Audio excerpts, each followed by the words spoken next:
The 1990s were supposed to be a decade of peace. The Cold War was over. America had won. But beneath the surface, literally, something darker was happening. Something that never made the news, but that left families broken, investigators haunted, and questions unanswered. It began in 1995, in Norfolk, Virginia, home to the largest naval base in the United States. That summer, Metallica's Load tour drew thousands. Among them were 3 college students from Richmond. They were last seen leaving the arena, heading toward the waterfront. Their abandoned car was found days later near a restricted pier. Their wallets and IDs were still inside. At first, police chalked it up to runaway kids, drugs, or a botched robbery.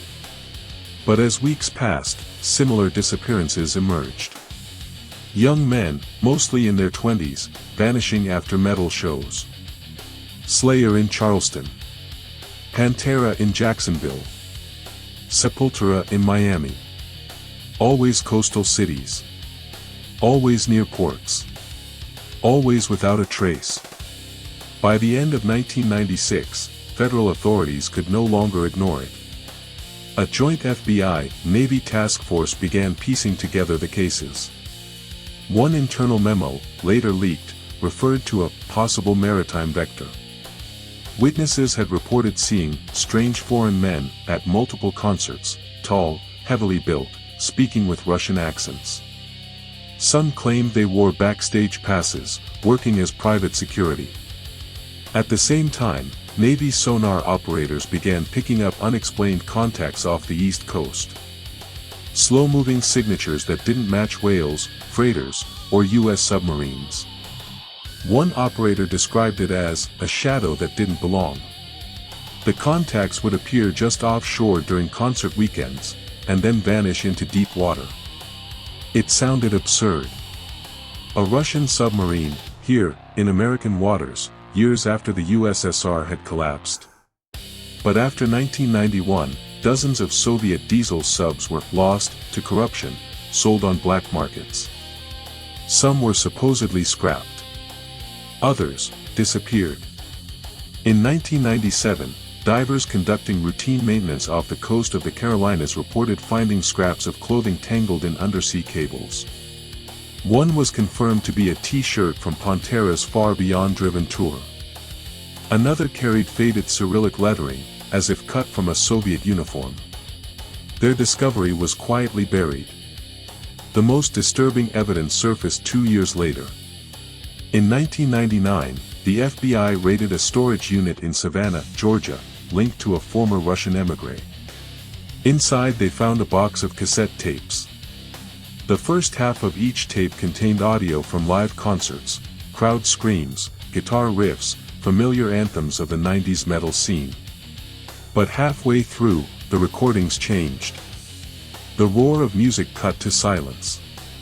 Then the sounds of steel doors slamming, pumps hissing, water rushing through pipes.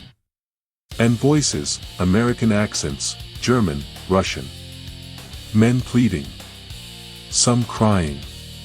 All abruptly cut off by static, followed by the unmistakable hum of diesel engines underwater.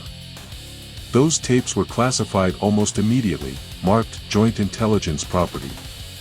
But a memo describing them leaked years later. The phrase that stood out was simple, chilling, acoustic environment consistent with submarine interior. Speculation ran wild inside intelligence circles. Were rogue ex-Soviet officers operating a stolen submarine along the U.S. coast? Were they kidnapping victims, using concerts as cover? And if so, why? Some believed it was human trafficking. Others whispered about Project Sever, a rumored Soviet program involving psychological experiments conducted at sea. But the truth was never made public. The Navy denied everything. The FBI closed the missing persons cases for lack of evidence. Families were left with nothing but unanswered questions. To this day, fishermen off the Carolinas and Florida still report strange sightings. A dark silhouette surfacing briefly at night. A low mechanical hum carrying over the water. Some say they've even seen faint red lights glowing beneath the waves, vanishing as quickly as they appear. For the families of the missing, the pain never ended. Their sons and brothers went out for a night of music, and never came back. All that remains are faded tour shirts, old ticket stubs, and rumors of a submarine that should not exist. A vessel from another era. A ghost of the Cold War. Still hunting in the dark. And if you ever find yourself on a quiet American pier at night, listen carefully. Beneath the lap of the waves, you might hear it too, the low, rhythmic heartbeat of something ancient, mechanical, and alive. A reminder that history doesn't stay buried. Sometimes, it waits. Just beneath the surface.